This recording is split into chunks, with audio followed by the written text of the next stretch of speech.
Savanna के जंगल में दो हाथियों की मुलाकात। ये दोनों कुछ ही घंटे बाद दोबारा मिले हैं, लेकिन पास आने की बेचैनी से लगता है कि सालों तक दूर रहे हों। मिलने की उत्सुकता और उत्तेजना के हाथियों में कई रूप हैं। हाथियों का समाज घंटों, दिनों और महीनों के लिए मिलता बिछड़ता है, जिसमें ये गर्मजोशी अक्सर दिखाई देती है। जिस उत्साह के साथ वो एक दूसरे का अभिवादन करते हैं वह मेरे लिए हैरान करने वाला था, क्योंकि वे सिर्फ 10 मिनट के लिए अलग हुए थे और इंसान ऐसा 10 मिनट के अंतर पर नहीं करते, तो उनके लिए साथ होना अहम है।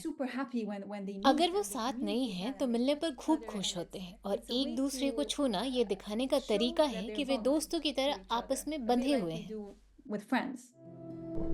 बिछड़ने के बाद दोबारा मिलने पर हाथी कई हरकतों से अपनी भावना दिखाते हैं। वे कान फड़फड़ाते हैं, उनको फैलाते हैं, एक दूसरे को सूंड से पकड़ते हैं। जब सामने वाला हाथी उनकी तरफ देख रहा हो तो वो दिखने वाली हरकतें करते हैं, और ना देख रहा हो तो भी आवाज देकर अपनी तरफ ध्यान खींचते हैं।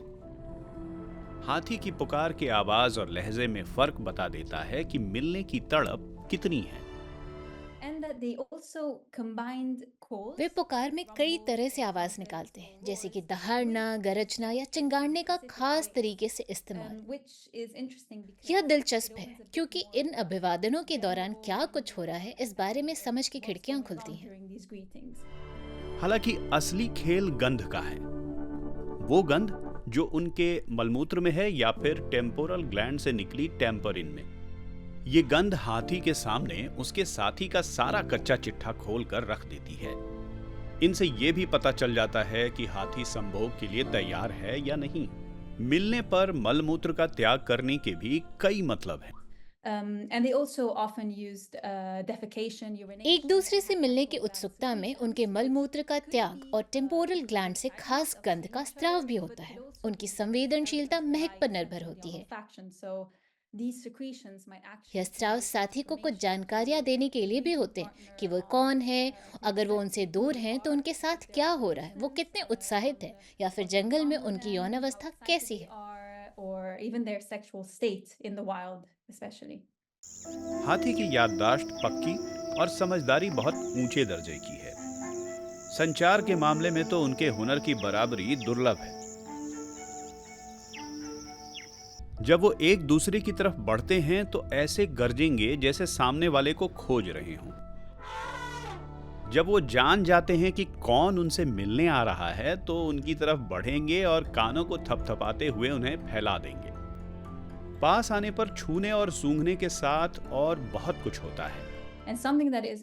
यह बड़ा दिलचस्प है कि वे अपने साथी के सामने अपना पिछला हिस्सा रखते हैं, या उन्हें गंध के जरिए अपने यौनांगों की स्थिति बताने का न्योता होता है। मैंने देखा है कि यह हर किसी में बहुत अलग तरह से होता है। मादा अपने पिछले हिस्से को नर के सामने पेश करती है, लेकिन नर ऐसा नहीं करता। शायद यह दोबारा साथ आने पर समर्पण का एक संकेत होता है, क्योंकि उनके लिए यह भी जरूरी है। विशाल और भारी शरीर वाले हाथी को अपनी वजन और ताकत का पूरा एहसास है, जो मुलाकातों में भी दिखता है। अपनों से मिलने पर वे बहुत प्यार से पेश आते हैं। छूने, सहलाने और करीब आने में साथी को दिक्कत ना हो, इसका बहुत ख्याल रखता है हाथी। इंसान उनसे बहुत कुछ सीख सकता है। हाथी इतने विशाल हैं कि आपको एक सेकंड में कुचल सकते हैं, लेकिन जब एक दूसरे को छूते हैं तो काफी सावधान रहकर बहुत प्यार जताते हैं।